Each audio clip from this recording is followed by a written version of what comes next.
तो नमस्कार दोस्तों, फिर से आपके लिए सरसों का अपडेट लेके आ गया हूँ। एक दोस्तों खबर आई है सरसों के ऊपर। सबसे पहले आपको वो खबर मैं पढ़ के बता देता हूँ खबर क्या है।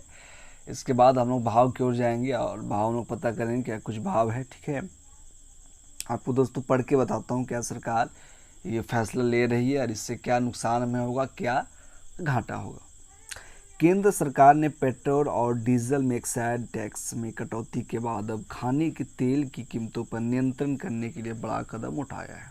सरकार ने सालाना 20 लाख टन कच्चे सोयाबीन और सूरजमुखी तेल के आयात पर, import of soybean and sunflower पर सीमा शुल्क और कृषि का जो टैक्स है उसे कम करने जा रही है। और ये दोस्तों 2024 तक हटाने का ऐलान किया गया है।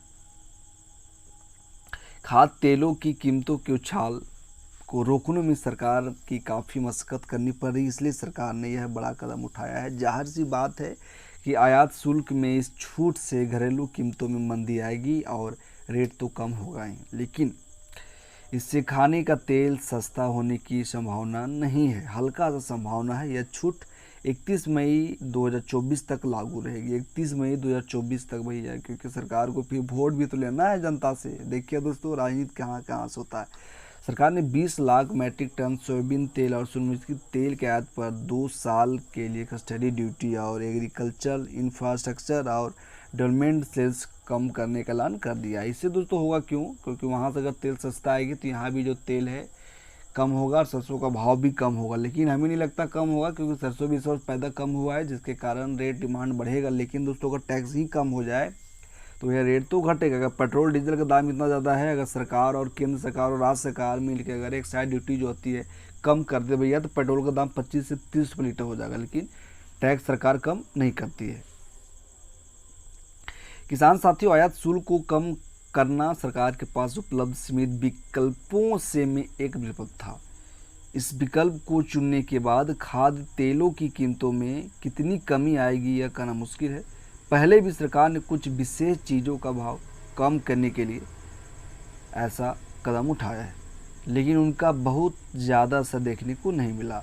इसका कारण यह है कि जब भी सरकार सीमा शुल्क को कम कर रही है तो विदेशी निर्यातक अपना भाव बढ़ा दे रही है, इसलिए घरेलू उपभोक्ताओं को कोई राहत नहीं मिल पाई। इसका मतलब है कि अगर सरकार टैक्स कम कर रही है तो वहाँ से जो माल आता है उसका रेट विदेशी बाज़ार वाले बढ़ा दे रहे हैं।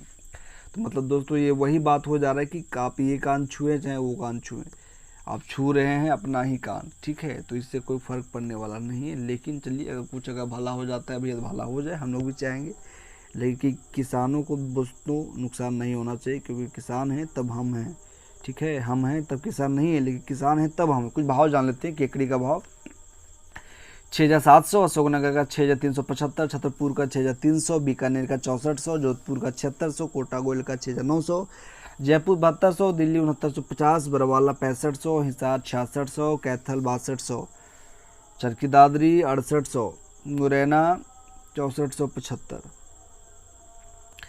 ये दोस्तों कुछ आज का भाव है विशेष, और अपडेट के साथ ये था कि भैया सरकार ऐसा कर सकती है, टैक्स कम की है, जिसके कारण कुछ रेट घट बढ़ सकता है। देखिए आगे क्या कुछ होगा, मैं आपको बताते रहूँगा। चैनल के साथ जुड़ रहिएगा, सब्सक्राइब कीजिए, लाइक कीजिए। धन्यवाद। मैं विवेक सिंह।